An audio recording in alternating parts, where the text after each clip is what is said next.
करेलिਆਂ ਦਾ मौसम आ गया। बहुत अच्छी रेसिपी करेले भर के पूरी डिटेल अपना हथ बचा के तुम छुरी ना भी कर सकते हो। माशाल्लाह इनू करेले फड़ना है जगह तो बिल्कुल लगे होने अच्छे तरीके मिक्स कर लेने।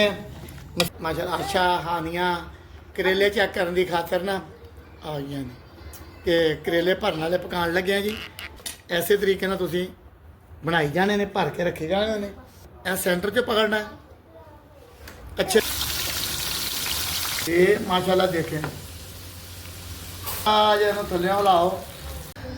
बिस्मिल्लाहिर्रहमानिर्रहीम। मैं मम्मा दा मीन जिस तरह कि अरसा 5 साल तो हॉस्पिटल का लंगर जाता है वो नाल मुख्तलिफ किस्म दी रेसिपियाँ दसी दियाँ ने। करेलिਆਂ ਦਾ मौसम आ गया। बहुत अच्छी रेसिपी करेले भर के बीफ के गोश्त के तुम चिकन नाल भी भर सकते हो, बीफ के गोश्त नाल भी भर सकते हो। इस तरह किनारे फड़ने ने, बरीक बरीक किनारे कट लेने ने। जिन्ने तुहाडे कोल करेले ने सारिਆਂ ਨੂੰ अच्छे तरीके नाल किनारे कट्टो जिन्हों। अच्छा जी इस तरीके नाल तुसीं करेले जिहड़े छिलने ने पूरे करेले अच्छे तरीके नाल इन्हां दा छिलका ला लेना, बिल्कुल मुलायम कर लेना जिवें टिशू हुंदा है। माशाल्लाह जी करेलिਆਂ ਦੀ कटाई हो रही है, छिलाई हो रही है। अच्छा जी करेलिਆਂ ਦੀ हो गई छिलाई। माशाल्लाह इनू करेले नूं फड़ना है जगह तो बिल्कुल लगे होने। थोड़ा जिहा किनारे तो इधरों करेले नूं छड्ड देना, थोड़ा जिहा उधरों छड्ड देना। इस तरह तुम चीरा देना, ठीक है। सारे करेलिਆਂ ਨੂੰ चीरा दे लेने पहले। अच्छा जी माशाल्लाह देखें जिस तरह तुहानूं दस्सिया कि चीरे चम्मच ले लेना इस तरीके नाल, ठीक है। चम्मच के नाल करेले साफ कर लेने ने। मुकम्मल डिटेल दसांगा, पूरा तरीका दसांगा। इस तरह अंगूठा देना विच एल ए करेले भी बाहर आ गए, करेला साफ हो गया, ठीक हो गया। एक चम्मच नमक का लेना, अद्धा चम्मच पा लो तुसीं, हल्का जिहा अद्धा पौना चम्मच, ठीक हो गया। इनू घट तो घट अच्छे तरीके नाल असीं मलना, इन्ना भी नहीं मलना कि पाट जान करेले, ठीक है। हल्का जिहा पोला पोला मल के इनू अद्धा तो पौना घंटा असीं पौना घंटा इनू रख देना। रखने तो बाद इसका पानी निकलेगा, उन्नी देर असीं कीमा करने हैं, कीमा बनाने हैं जी। अच्छा जी माशाल्लाह जिस तरह कि 1 किलो साडे कोल अपना करेले ने, अद्धा किलो के करीब टमाटर हो गए, 200 ग्राम के करीब प्याज है, 4 तो 5 हरियां मिर्चां ने, 1 अदद अंबी है, थोड़ा जिहा 20 ग्राम के करीब अदरक है, अद्धा किलो के करीब साडे कोल कीमा है। अच्छा जी माशाल्लाह कुकर असीं धो लिया। माशाल्लाह कीमा, टमाटर, अदरक, लसन, हरी मिर्च मुकम्मल समान घट तो घट अद्धा किलो के करीब असीं पानी पावांगे। अच्छा जी मसालियां दे विच 1 चम्मच सुके धनिया का, अद्धा चम्मच हल्दी का,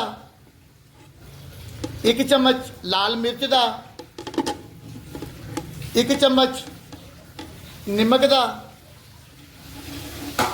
1 चम्मच गरम मसाला, अद्धा चम्मच जवैन, चंद दाने कलवंजी दे, अद्धा चम्मच साबुत मसाला, मुकम्मल समान विच पावांगे जी। इनू अच्छे तरीके नाल थोड़ा जिहा हल करांगे, हिलाने हैं।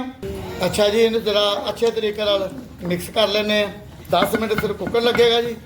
बकरे का बीफ का कीमा है, तुम मटन का ला सकते हो, कोई भी कीमा च बना सकते हो। 10 मिनट हो गए ने, अग बंद कर देने हैं जी। पर बंद खोलने हैं जी। बिस्मिल्लाह देखें ਇਹਦਾ ਅਸੀਂ ਤੇਜ਼ ਕਰ ਦਿੱਤੀ, ਫੁੱਲ ਤੇਜ਼ ਆ ਕਰਨੀ ਹੈ। ਇਹਦਾ ਚ ਘਿਓ ਨਹੀਂ ਪੈਣਾ। ਅੱਛੇ ਤਰੀਕੇ ਨਾਲ ਅਸੀਂ ਇਹਦਾ ਪਾਣੀ ਖੁਸ਼ਕ ਕਰਨਾ ਹੈ। ਸਾਡੇ ਕੋਲ ਅੰਬੀਆਂ ਪਈਆਂ ਨੇ, ਉਹਨਾਂ ਨੂੰ ਅਸੀਂ ਕੱਟ ਕੇ ਅੱਧੀ ਅੰਬੀ ਇਹਦੇ ਵਿੱਚ ਪਾਵਾਂਗੇ। ਅੰਬੀ ਦੀ ਕਟਾਈ ਕਰਾਂਗੇ ਜੀ ਬਰੀਕ ਬਰੀਕ। ਇਉਂ ਦਾ ਇੱਕ ਆਪਣਾ ਜ਼ਾਇਕਾ ਬਣੇਗਾ। ਖਟਾਸ ਇਮਲੀ ਪਾ ਸਕਦੇ ਹੋ ਤੁਸੀਂ, ਪਤਲੀ ਪਤਲੀ ਬਰੀਕ ਬਰੀਕ। ਤੁਸੀਂ ਕੁੰਡੀ ਡੰਡੇ ਦਾ ਵੀ ਪਾ ਸਕਦੇ ਹੋ, ਗ੍ਰਾਈਂਡ ਕਰ ਸਕਦੇ ਹੋ, ਚੌਪ ਕਰ ਸਕਦੇ ਹੋ। माशाल्लाह जी अजे पानी काफ़ी है, इसका पानी अच्छे तरीके नाल खुशक करना, घ्यो बिल्कुल नहीं पाना। अच्छा जी माशाल्लाह पानी तो साडा खुशक हो गया करेलिਆਂ के कीमे का। असीं इहनूं अच्छे तरीके नाल इस बर्तन दे विच कढ लैंदे आ। अच्छा जी माशाल्लाह देखें घ्यो इन्हां दे विच अपने इन्हां ने घ्यो छड्ड दित्ता है। इन्हूं अच्छे तरीके नाल ठंडा करना, ठंडा करन तो पहले नहीं भरना। अच्छा जी माशाल्लाह आशा भी आ गई है, देखें ये माशाल्लाह आशा हानियाँ करेले चेक करने की खातर ना आ गई ने कि करेले भरन वाले पकान लगे हैं जी। कीमा ठंडा हो रहा, देखे माशाल्लाह कीमा ठंडा हो रहा। नलकियाँ साढ़े को 2 कलर दियाँ आ गई ने। करेले माशाल्लाह अच्छे तरीके नाल धुप गए ने जी। करेले की पैकिंग कर रहे हैं जी। कीमा ठंडा हो गया, जिंदे वास्ते ने खुश रहे जी। अल्लाह खैर जी।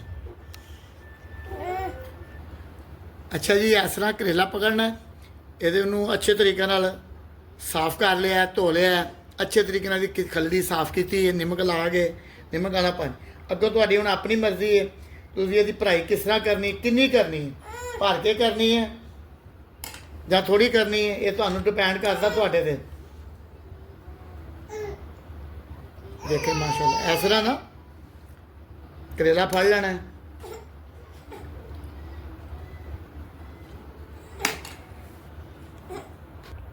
अच्छा जी, इस तरह करेला फड़े माशाल्लाह जी। देखें ये कीमा साढ़ा ठंडा हो गया।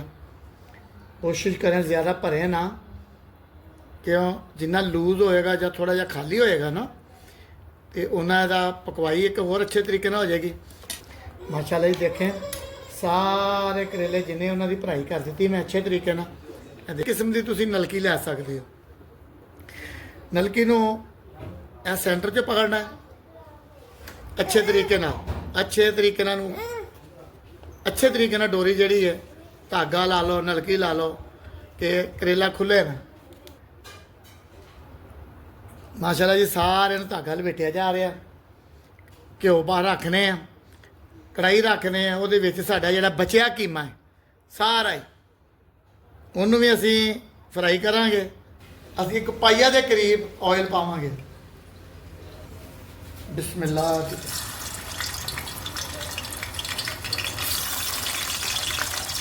अग बिल्कुल आस्ता,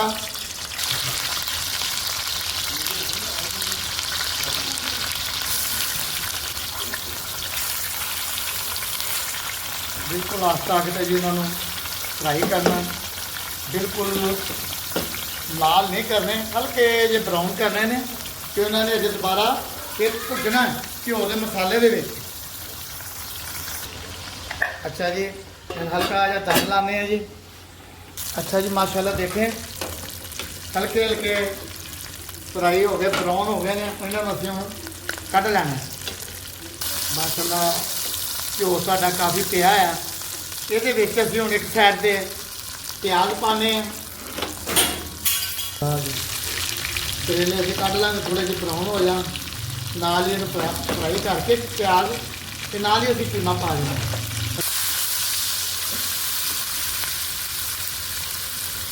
कीमा पावांगे जी। हुण कीमा अच्छे तरीके नाल भुनना कि जिहड़ा इहदे हल्का फुल्का पानी है ना वो असीं खुश्क कर देना। अच्छे तरीके नाल भुनांगे, इहदे च कोई चीज़ नहीं पैनी अजे माशाल्लाह। देखें माशाल्लाह देखें धनिया पावांगे जी कट के।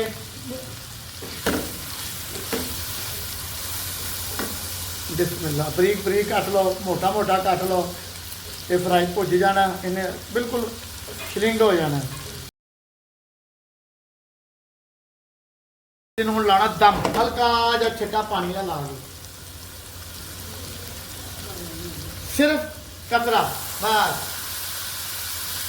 करेलियां की लानी है तय, जिमें असी सूटा की तय लाने जी। तय ला लो जी, ब्याह ते जाना ये माशाल्लाह। देखें बिस्मिल्लाह माशाल्लाह जी, रंगत देखें। नाल बनाओ सलाद, नाल बनाओ माशाल्लाह ठंडा ठंडा पानी दम लाने जी 5-10 मिनट बिल्कुल आस्ता अग ते। अच्छा जी माशाल्लाह चेक कर लेने। बिस्मिल्लाह माशाल्लाह जी। देखें खुशबू, एडा प्यारा कलर आ गया जी। थल्ले हिलाओ तो इस तरह ही अपने बर्तनों के माशाल्लाह अच्छे अच्छे बर्तनों के कढ़ लो माशाल्लाह। देखिए अग बुझाती हजे तिकर खूबसूरती वास्ते, पार्लर वास्ते एक अद्धी तस्वीर लाने हैं जी। ये वास्ते रहें जी, खुश रहें। अल्लाह ताला बहुत दे, जिंदगी तंदुरुस्ती सेहत दे। इस चैनल को लाइक सब्सक्राइब शेयर करके ਤੁਸੀਂ ਇਸ ਚੈਨਲ ਦੇ ਵਿੱਚ ਸ਼ਾਮਲ ਹੋ ਸਕਦੇ ਹੋ, ਇਸ ਲੰਗਰ ਦੇ ਵਿੱਚ ਸ਼ਾਮਲ ਹੋ ਸਕਦੇ ਹੋ। ਅੱਲਾਹ ਤਾਲਾ ਸਭ ਦੀ ਖੈਰ ਕਰੇ ਜੀ। ਆਮੀਨ।